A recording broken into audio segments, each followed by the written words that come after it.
Hey, welcome back everyone for some more Teenage Mutant Ninja Turtles for the NES.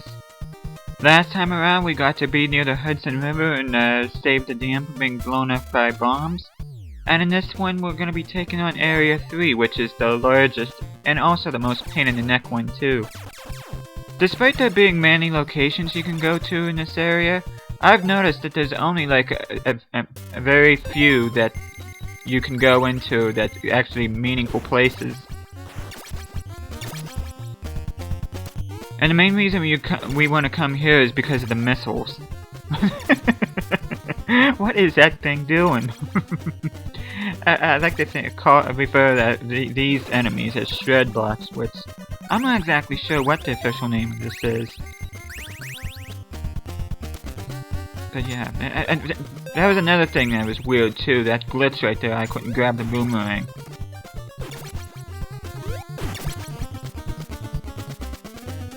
See, there's another quarter pizza.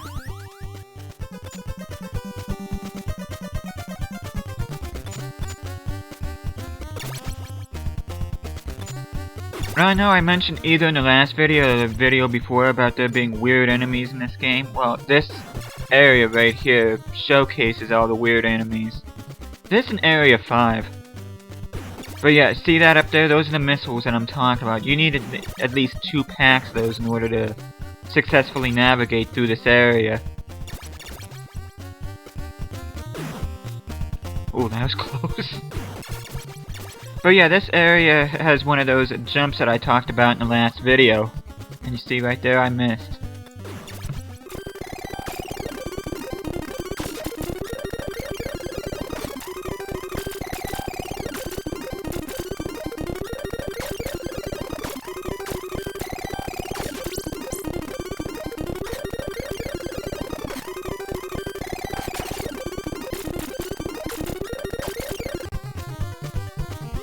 There we go.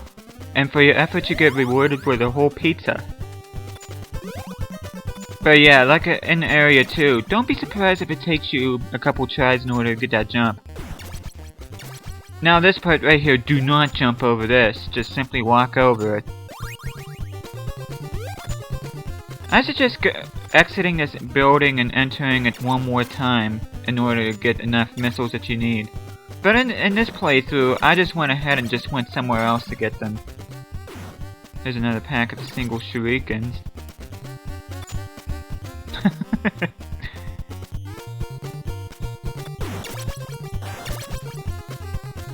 I don't know what those things are. They kind of remind me of like the flea men in the Castlevania games a little bit. And those flying enemies, I like to call them foot balloons because the Foot Clan symbol on them.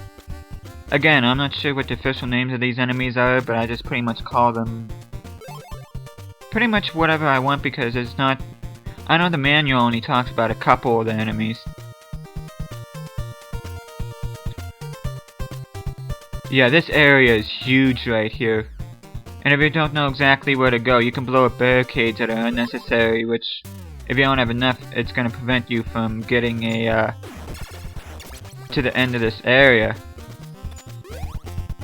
And as you can see right here, some of the buildings have alternate entrances. Like right there, I chose the wrong one, which I'm gonna have to go find the other one so I can go and get the other pack of missiles. Cool thing about driving in this party wagon is you can run over any of the loose foot soldiers that you see. Boom. Oh no, foot soldier trucks are irritating too.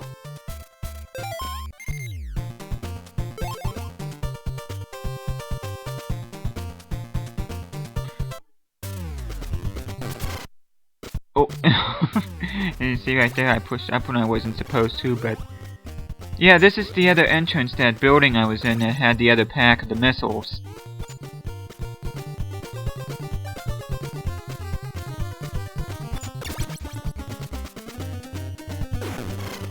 Here's this irritating thing.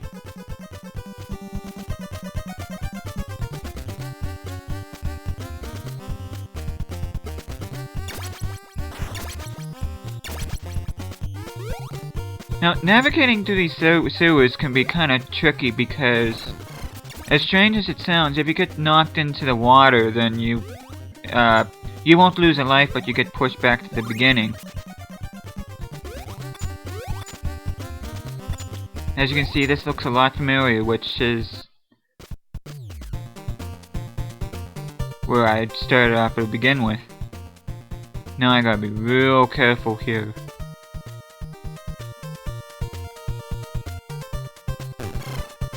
As you can see here, I just really didn't care as long as I got back into the party wagon.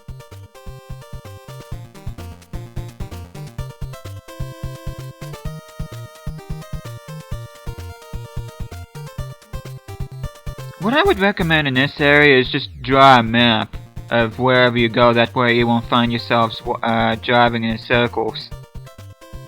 And if you see me pausing a lot on here, that's just me referring to the notes that I took here.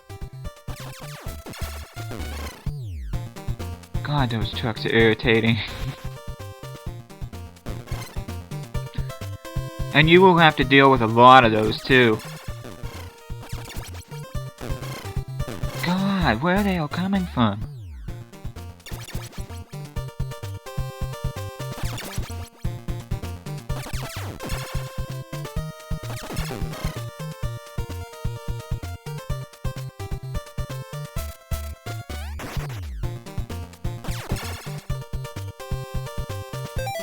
Okay, here's another spot you wanna go to. Now this building I consider kind of important because there is a weapon here that's gonna help you for the rest of the game. And I will show you what that weapon is when I get to it, but yeah, this is one of those buildings that I would definitely recommend stopping at in order to progress not only throughout this area, but in the game. That weapon right there, the name of it is actually called a ki, but most people call them scrolls. And they're the most powerful secondary weapon in the game.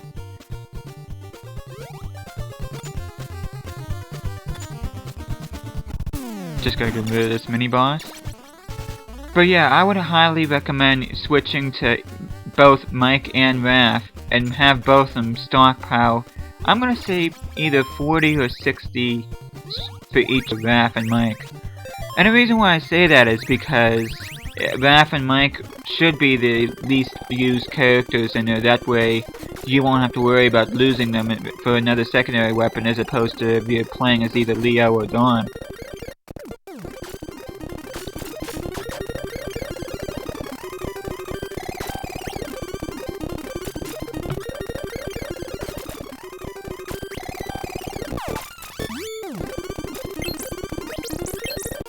Okay, that's enough fast forwarding there. Now I'm at where I need to be. Of course, the enemy spam in this area is just ridiculous. And here's another weapon that you're gonna need, but you can use it in this area. There are some buildings here that you can use these ropes on, but I just mainly use them for the next area 4, because there's really no reason to use them in this one, because the buildings that require to use a rope are buildings that you really don't need to go to in order to complete this area as it is. So, as far as these ropes are concerned, there's only gonna be like one small portion of this playthrough I'm gonna use them at, but other than that, I'm not even gonna bother.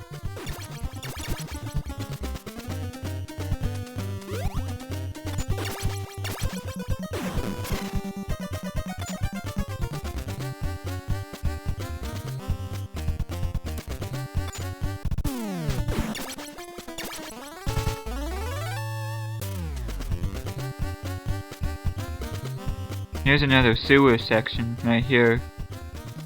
If I'm not mistaken, each building has one of these, or at least most of the buildings do. As you see Michelangelo demonstrating the schools right there, they pretty much wipe out everything in either 1 or 2 hits. As you can see there, I didn't even want to bother, and so I fell back in the water.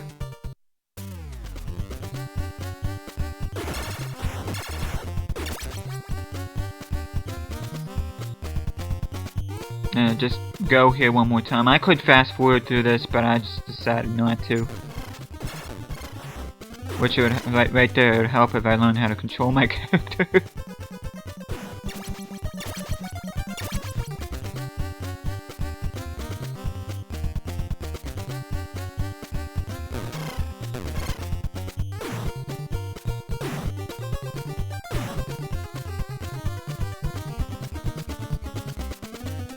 Yeah, I'm just gonna go back and get some scrolls for Raphael.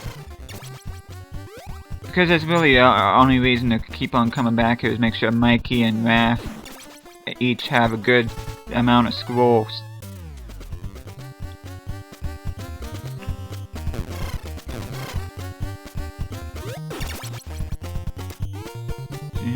See, I'm actually being kind of quiet.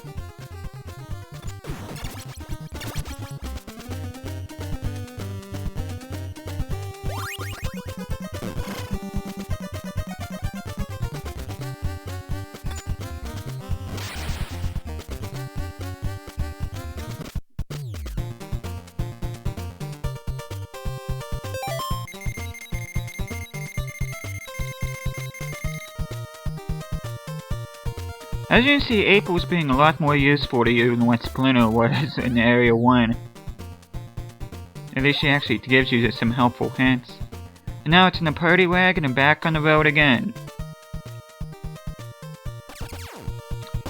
Now, when I played through this, I tried to find a building where if you happen to lose a Ninja Turtle, you can go back and find them, which you're gonna see in a couple minutes. I end up going in the wrong buildings entirely, but I think if you blew up those set of barricades back there, I think they will lead to them. As for the notes that I just took notes for the buildings that I needed to go in and not really ones that I really care about. As you can see right here, this alleyway right here leads to more buildings, which I thought the missing Ninja Turtle locations would be right here, but I got it completely wrong.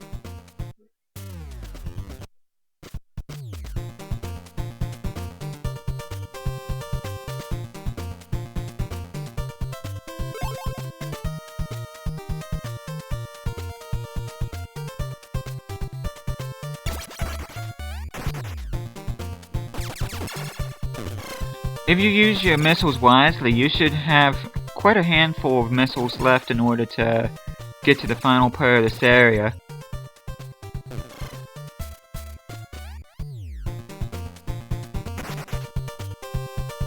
But yeah, I would highly recommend drawing a map here. Make sure you go where you're supposed to.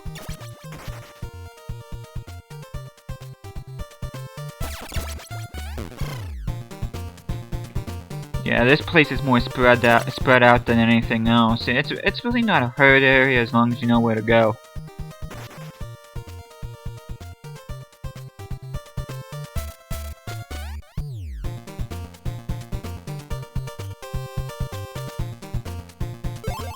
And here we are in the last section of the next to last section, but really the last one of the main area here.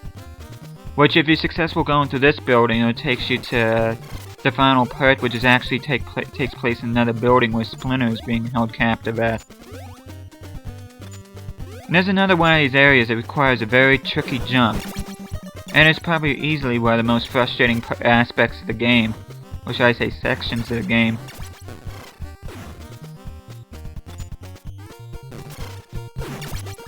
And naturally, it takes place in a sewer area. I figured I'd give Leo these, which I kinda wanted Boomerang.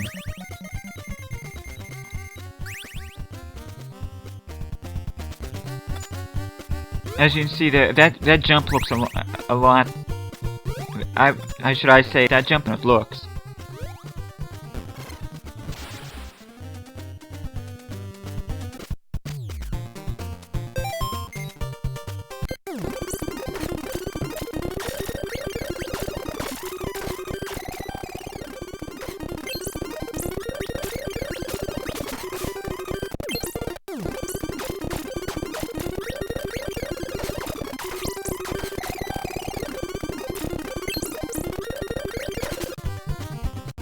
Okay, now let's try this again.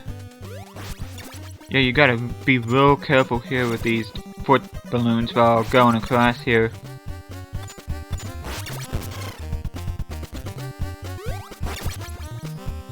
It's almost there. Just gotta go up here. Oh! Okay, and a quick edit there, and now we're at the end of the section. Just gotta grab the whole pizza. And now we're into the last building, and this is where the boss is being held.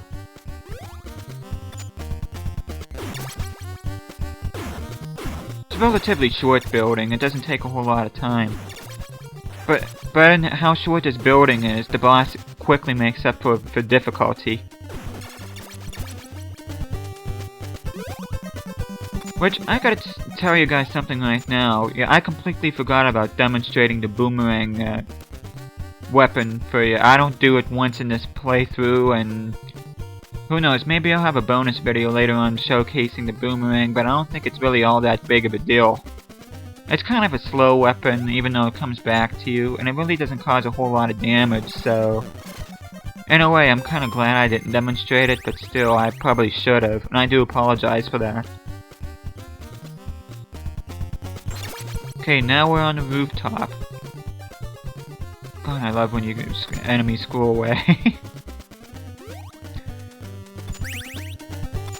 Get your scrolls ready.